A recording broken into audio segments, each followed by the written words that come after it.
வணக்கம் மக்களே. நம்ம கார்த்திக் கதையில ஜனவரி 1 என்ன நடக்க போகுது அப்படிங்கறத பத்தி தாங்க இந்த வீடியோல இப்ப நம்ம பார்க்க போறோம். இந்த வீடியோவுக்கு மறக்காம லைக் பண்ணிக்கோங்க.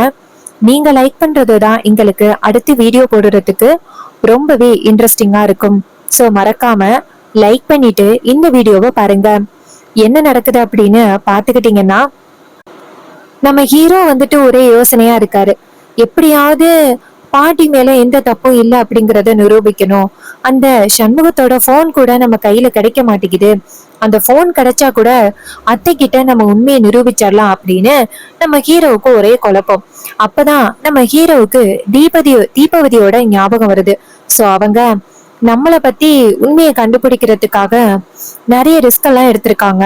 சோ அவங்க கிட்ட போயிட்டு நம்ம பேசாப்ல இந்த வேலையை ஒப்படைச்சா என்ன அப்படின்னு நம்ம ஹீரோ தீபவதியை போயிட்டு சந்திக்கிறாங்க.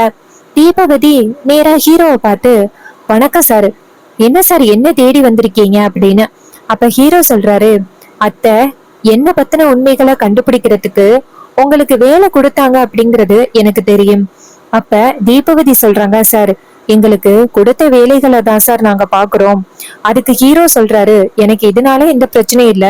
சோ நீங்க என்ன பத்தின உண்மைகளை தெரியறதுக்காக நிறைய வேலைகள் பண்ணீங்க அப்படிங்கிறது எனக்கு தெரியும். சோ அதெல்லாம் பெரிய விஷயம் இல்ல. சோ எதுக்காக நான் உங்களை சந்திக்க வந்திருக்கேன் அப்படின்னா, என் குடும்பத்துக்குள்ள ஒரு சின்ன குழப்பம் இருக்கு. அந்த குழப்பத்துக்கான காரணம் என்ன அப்படிங்கறத கண்டுபிடிக்கணும். சோ அதுக்காக நீங்க எனக்கு கொஞ்சம் ஹெல்ப் பண்ணணும். தீபாவதி கேக்குறாங்க, என்ன சார் நீங்க என்கிட்ட ஹெல்ப் கேக்குறீங்க? ஏதாவது இதுக்கு பின்னாடி காரணம் இருக்கா?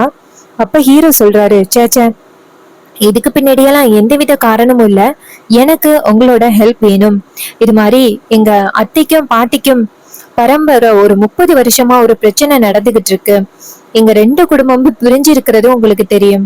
தீபாவதி சொல்றாங்க, ஆமா சார், இது மாதிரி மேடம் ஈஸ்வரியோட அம்மாவோட இறப்புக்கு காரணம் பரமேஸ்வரி மேடம் அப்படிங்கிறது எனக்கு தெரியும். பரமேஸ்வரி மேடம் அவங்க அம்மா மேல திருட்டுப்பள்ளி போட்டதுனால நெஞ்சு பிடிச்சுக்கிட்டு கீழே விழுந்துட்டாங்க. அந்த அவ்வளவு பெரிய திருட்டுப்பள்ளி தாங்க முடியாம. சோ அதனாலதான் ஈஸ்வரி மேடம் இன்னும் பரமேஸ்வரி மேல கோபமா இருக்காங்க. அந்த வீட்டுல உள்ளவங்க யாரும் இங்க வரக்கூடாது அப்படிங்கறதுல உறுதியா இருக்காங்க. சோ அதனாலதான் உங்களையும் மருமகனா ஏத்துக்கல. ஹீரோ சொல்றாரு, மேடம் நீங்க சொல்றது எல்லாமே சரிதான், பட் ஒரு விஷயம் மட்டும் தப்பு. சிவகாமி பாட்டியோட இறப்புக்கு காரணம் பாட்டி கிடையாது, இதுக்கு காரணம் அந்த முத்து. இது கேட்டதும் தீபாவதி சொல்றாங்க, என்ன சார் சொல்றீங்க? இது ரொம்ப பெரிய ட்விஸ்டா இருக்கு. அப்ப ஹீரோ சொல்றாரு, ஆமா, அந்த முத்து அன்னைக்கு அந்த பாட்டியோட சாப்பாட்டுல எதையோ கலந்திருக்காரு. அதனால அந்த சிவகாமி பாட்டி இறந்திருக்காங்க. மறுநாள் நடந்த விஷயத்த வச்சு மேட்ச் பண்ணிட்டாங்க. கான்ஸ்டபிள் உண்மையை சொல்றதுக்காக ரிப்போர்ட்ஸோட வந்திருக்காரு.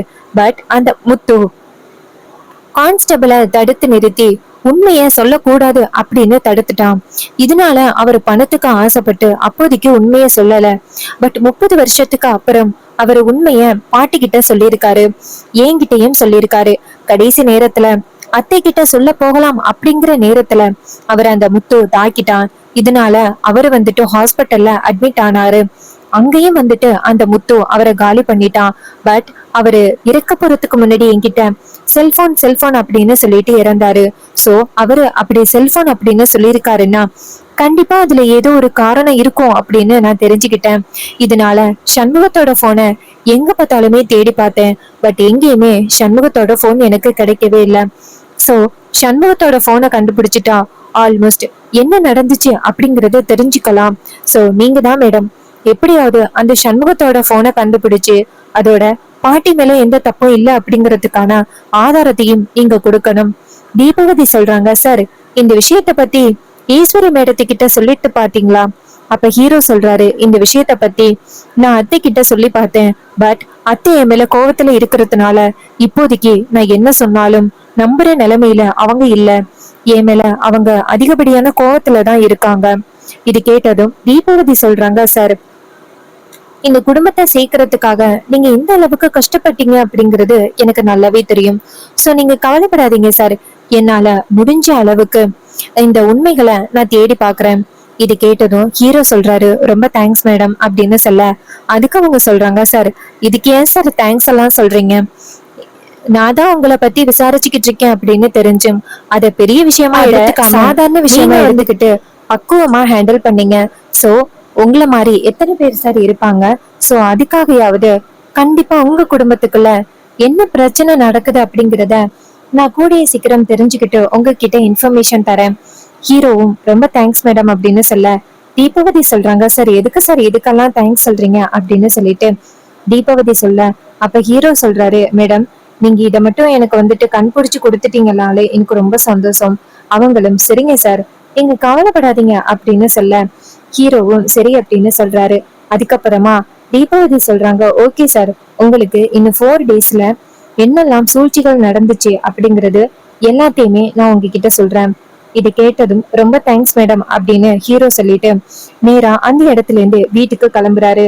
அப்போ தீபாவதி அவங்களோட குரூப்ப வந்துட்டு கேதர் பண்றாங்க. எல்லாரும் அந்த இடத்துக்கு வந்ததும் தீபாவதி சொல்றாங்க, ரொம்ப முக்கியமான ஒரு ஆள் நமக்கு ஒரு வேலையை கொடுத்திருக்காங்க. சோ அந்த வேலைய நம்ம பெர்ஃபெக்ட்டா பண்ணணும். அதுக்கு அவங்க சொல்றாங்க, சொல்லுங்க மேடம் யாரது அப்படின்னு. தீபாவதி சொல்றாங்க, ஒருத்தரை பத்தி நம்ம விசாரிச்சுக்கிட்டு இருந்தோம்ல, சோ அவர் தான் நமக்கு ஒரு வேலை கொடுத்திருக்காரு. சோ அவரை பத்தி நம்ம விசாரிக்கிறதுக்காக பல வகையில பல வேலைகள் பண்ணிருக்கோம். அது எல்லாத்துக்குமே ஒரு பிராய்ச்சித்தமா அவர் சொன்ன இந்த வேலைய நம்ம முடிச்சு கொடுக்க போறோம்.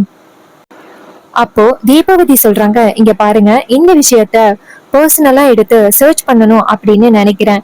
ஏன்னா அவரை பத்தி நம்ம விசாரிச்சிருக்கோம். சோ அதுக்கு பதிலா இந்த நம்ம சீக்கிரம் கண்டுபிடிக்கணும் அப்படின்னு நினைக்கிறேன். இதை கேட்டதும் அந்த எம்ப்ளாயிஸ் எல்லாருமே ஓகே மேடம் இன்னும் 2 டேஸ் 3 டேஸ்ல அவங்கள பத்தின உண்மைகள் எல்லாத்தையுமே கண்டுபிடிச்சிடலாம். இதை கேட்டதும் தீபாவதி சொல்றாங்க, சரி ஓகே அப்படின்னு சொல்ல அவங்களும் சரிங்க மேடம் அப்படின்னு சொல்லிட்டு எல்லாரும் அந்த இடத்துல இருந்து கிளம்புறாங்க.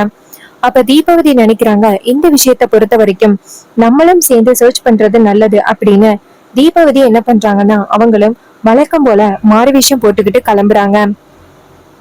நேரா அந்த முத்து இருக்காருல்ல அவரை போய் சந்திக்கிறாங்க.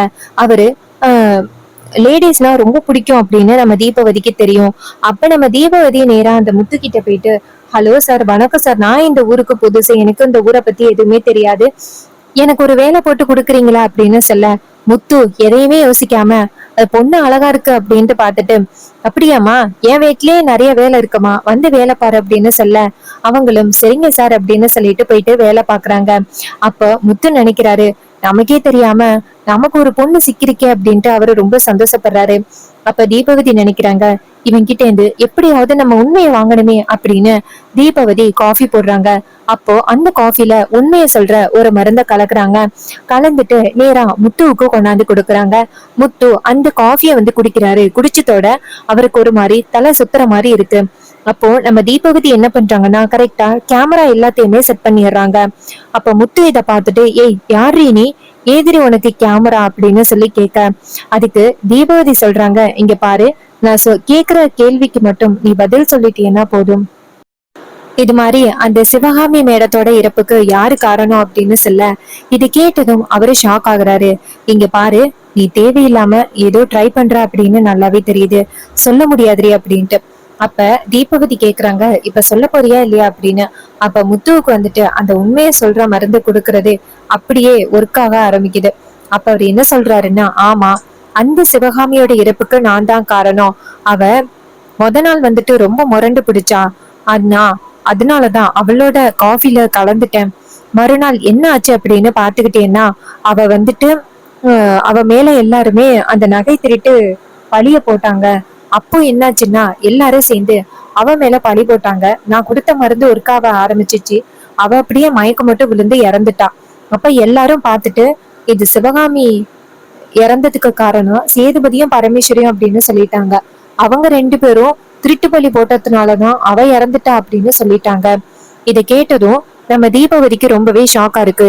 இவ்வளவு பெரிய விஷயத்த இவன் மறைச்சிருக்கானே, விடக்கூடாது அப்படின்னு அது எல்லாத்தையுமே அப்படியே வீடியோ எடுத்துக்கிறாங்க.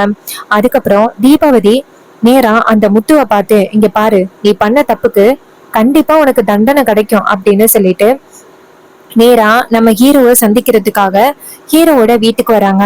பாட்டி தீபாவதியை பார்த்துட்டு ஷாக் ஆகி, இந்த பொண்ணு என் வீட்டுல வேலைக்காரியா இருந்த பொண்ணாச்சே அப்படின்னு தீபவதி சொல்றாங்க, சாரி பாட்டி, உங்க பேரன் கார்த்திய பத்தி விசாரிக்கணும் அப்படிங்கறதுக்காக தான் உங்க வீட்டுல வேலைக்காரி மாதிரி வந்து வேலை பார்த்தேன்.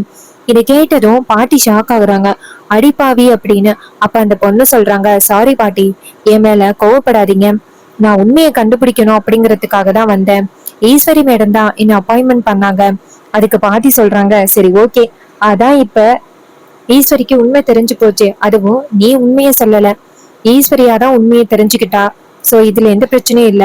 ஐயா பேராண்டி, எதுக்கே அந்த பொண்ணு கூட்டிட்டு வந்திருக்க? அப்ப ஹீரோ சொல்றாரு, பாட்டி, இந்த பொண்ணால நமக்கு ஒரு விஷயம் ஆக வேண்டி இருந்துச்சு, அதான் வந்து கூப்பிட்டேன். பாட்டி கேக்குறாங்க, அப்படியா? தீபாவதி சொல்றாங்க, ஆமா பாட்டி, அந்த முத்து இருக்கான அவங்கிட்ட இருந்து உண்மையா வாங்கிட்டேன். உண்மையாவே சிவகாமி பாட்டியோட இறப்புக்கு காரணம் யாரு அப்படிங்கறத அவரு வீடியோல சொல்லிட்டாரு, இங்க பாருங்க அப்படின்னு சொல்லிட்டு வீடியோவை பார்த்ததும் நம்ம பாட்டிக்கு ரொம்பவே அதிர்ச்சியா இருக்கு. என்ன இது இவ்வளவு பெரிய அநியாயமா இருக்கு, நல்ல வேலை உண்மையை நிரூபிச்சாச்சா? அப்ப ஹீரோ சொல்றாரு, பாட்டி, இதை கொண்டு போய் அத்தை கிட்ட காமிக்கணும், அத்தை கிட்ட காமிச்ச பிறகுதான் நமக்கு ஒரு கிளாரிட்டி கிடைக்கும். இதை கேட்டதும் பாட்டியும், சரியா, உடனே ஈஸ்வரி கிட்ட கொண்டு போய் காமிக்கலாம் அப்படின்னு சொல்லிட்டு எல்லாரும் சேர்ந்து ஈஸ்வரியோட வீட்டுக்கு வராங்க. அப்போ ஈஸ்வரி வந்து பரமேஸ்வரி எல்லாரும் வரத பார்த்துட்டு ஷாக் ஆகுறாங்க. கூடவே தீபாவதியையும் பார்த்துட்டு அதிர்ச்சி ஆகுறாங்க. அவங்க தீபாவதியை பார்த்துட்டு, மேடம், நீங்க என்ன மேடம் இவங்க கூட வரீங்க அப்படின்னு சொல்ல, அதுக்கு அவங்க சொல்றாங்க, இங்க பாருங்க மேடம், முக்கியமா வந்துட்டு ஒரு உண்மையை நிரூபிக்கிறதுக்காக தான் உங்க மாப்பிள்ளை என்ன வர சொன்னாரு. அதுக்கு ஈஸ்வரி கேக்குறாங்க, உண்மையை நிரூபிக்கிறதுக்காகவா? என்ன உண்மையை நிரூபிக்கிறதுக்கு அப்படின்னு. அதுக்கு தீபாவதி சொல்றாங்க, மேடம், இந்த வீடியோவை பார்த்தா நீங்களே புரிஞ்சுப்பீங்க அப்படின்னு சொல்லிட்டு அந்த வீடியோவை கொடுக்குறாங்க. இதை பார்த்ததும் ஈஸ்வரி ரொம்பவே ஷாக் ஆகுறாங்க. என்ன இது அப்படின்னு. அப்ப தீபாவதி சொல்றாங்க, மேடம், இந்த அநியாயம் தான் உங்க வீட்டுல இத்தனை நாளும் நடந்திருக்கு. தப்பே பண்ணாதவங்க மேல அவ்வளவு பெரிய பழி விழுந்திருக்கு. பாவி இந்த பாட்டி, அவங்க மேல எந்த தப்புமே இல்ல, ஆனா இத்தனை வருஷமா செய்யாத தப்புக்கு அவங்க தண்டனை அனுபவிச்சுட்டு இருந்திருக்காங்க. இது கேட்டதும் ஈஸ்வரிக்கு ரொம்பவே ஷாக்கிங்கா இருக்கு. நீ சொல்றது உண்மையா அப்படின்னு. அப்ப அந்த பொண்ணு சொல்றாங்க, ஆமா மேடம், நான் சொல்றது எல்லாமே உண்மைதான், நான் ஏன் உங்ககிட்ட பொய் சொல்லணும் அப்படின்னு சொல்லிட்டு கேட்க, ஈஸ்வரி அந்த வீடியோவை பார்த்துட்டு ஷாக் ஆகுறாங்க. முத்து எல்லா உண்மையும் சொல்றது அப்படியே இருக்கு. அப்ப பாட்டி சொல்றாங்க, பாத்தியா ஈஸ்வரி, எத்தனை வருஷமா நான் உன்கிட்ட சொல்லிக்கிட்டு இருந்தேன், இத்தனை வருஷமா வந்து நான் தப்பு பண்ணிட்டேன் அப்படின்னு நினைச்சு நான் ரொம்ப கஷ்டத்துல இருந்தேன். ஆனா உன் அம்மாவோட இறப்புக்கு நான் காரணம் இல்லை அப்படின்னு எப்ப தெரிஞ்சுச்சோ அப்பதான் எனக்கே நிம்மதியா இருந்துச்சு. இத்தனை வருஷமா என் மேல தப்பு இருக்கு அப்படின்னு நினைச்சு நான் வந்து போயிருந்தேன். இப்பதான் நான் நிம்மதியா இருக்கேன் ஈஸ்வரி அப்படின்னு சொல்ல, ஈஸ்வரிக்கு என்ன சொல்றதுன்னே தெரியல. இத்தனை நாளும் எங்க அம்மா எதுக்காக இறந்தாங்க அப்படின்னு கூட தெரியாம இருந்திருக்கேன். எங்க அம்மா எதுக்கு இறந்தாங்க அப்படின்னு அவங்களுக்கும் தெரியாம இருந்திருக்காங்க. இது எல்லாத்துக்கும் காரணம் அந்த முத்து தான், அவனை விட மாட்டேன் அப்படின்னு ஈஸ்வரி பயங்கர கோவத்தோட பேச, அதுக்கு ஹீரோ சொல்றாரு, இங்க பாருங்கத்த, அவனை சும்மா விடக்கூடாது, அதிகாரிங்க கிட்ட பிடிச்சு கொடுக்கணும், அதுக்கான வழிமுறைகள் என்ன அப்படிங்கிறத நான் பாத்துக்கிறேன். இது கேட்டதும் ஈஸ்வரி சொல்றாங்க, உங்களை மாதிரி ஒரு மாப்பிள்ளை கிடைச்சதுக்கு நான் ரொம்ப கொடுத்து வச்சிருக்கணும். இத்தனை வருஷமா தப்பே பண்ணாத ஒருத்தவங்க மேல அவ்வளவு பெரிய பழிய போட்டுக்கிட்டு இருந்திருக்கேன். என்னை நினைச்சு பார்த்தாலே எனக்கு கவலையா இருக்கு அப்படின்னு சொல்ல, அப்ப ஹீரோ சொல்றாரு, அத்தை, சந்தர்ப்பங்களும் சூழ்நிலைகளும் அப்படி அமைஞ்சு போச்சு, அதுக்கு நீங்க பொறுப்பாக மாட்டீங்க. அதுக்கு ஹீரோ சொல்றாரு, இல்ல, இப்படியெல்லாம் நடக்கும் அப்படின்னு நான் கொஞ்சம் கூட எதிர்பார்க்கவே இல்லை அப்படின்ட்டு நம்ம ஹீரோ ரொம்பவே வருத்தத்துல பேசுறாரு. ஈஸ்வரி ரொம்பவே வருத்தத்துல பேசுறாங்க. அதுக்கு ஹீரோ சொல்றாரு, பரவாயில்ல விடுங்கத்த, இப்பயாவது பாட்டி எந்த தப்பும் பண்ணல அப்படின்னு மன்னிச்சிருங்க. ஈஸ்வரி நேரா பரமேஸ்வரிய பார்த்து, என்னை மன்னிச்சிருங்க, இவ்வளவு பெரிய விஷயம் நடந்திருக்கும் அப்படின்னு எனக்கு தெரியல. அப்போ வில்லி அந்த இடத்துல எஞ்சி கொடுத்துட்டு, அக்கா எதுக்குக்கா இவங்க எல்லாம் வந்திருக்காங்க அப்படின்னு சொல்ல, ஈஸ்வரி சொல்றாங்க, வாடி, நம்ம அம்மாவோட இறப்புக்கு இந்த பரமேஸ்வரி தான் காரணம் அப்படின்னு நினைச்சுக்கிட்டு இருந்தோம்ல, ஆனா இவ காரணம் கிடையாது, முக்கிய காரணம் அந்த முத்து தான், அவன் தான் அம்மாவோட இறப்புக்கே காரணம் அப்படின்னு. இது கேட்டதும் வில்லி ரொம்ப ஷாக் ஆகுறாங்க. ஐயோ, அக்காக்காரிக்கு உண்மை தெரிஞ்சு போச்சா அப்படின்னு ரொம்ப அதிர்ச்சி ஆகுறாங்க. ஈஸ்வரி சொல்றாங்க, என்னடி பாத்துக்கிட்டு இருக்கா, இவங்க கிட்ட மன்னிப்பு கேளு அப்படின்னு. அப்ப வில்லி ரொம்பவே அதிர்ச்சி ஆகுறாங்க. இத்தனை நாளா அக்காவுக்கு எந்த விஷயம் தெரியக்கூடாது அப்படின்னு நினைச்சோமோ அது தெரிஞ்சிருச்சு அப்படின்னு வில்லி ஷாக் ஆகுறாங்க. சோ இந்த கதை உங்களுக்கு பிடிச்சிருந்துச்சுன்னா இந்த வீடியோவுக்கு மறக்காம லைக் பண்ணிக்கோங்க. நீங்க லைக் பண்றதுதான் எங்களுக்கு அடுத்த வீடியோ போடுறதுக்கு ரொம்பவே இன்ட்ரெஸ்டிங்கா இருக்கும். தேங்க்யூ ஃபார் வாட்சிங்.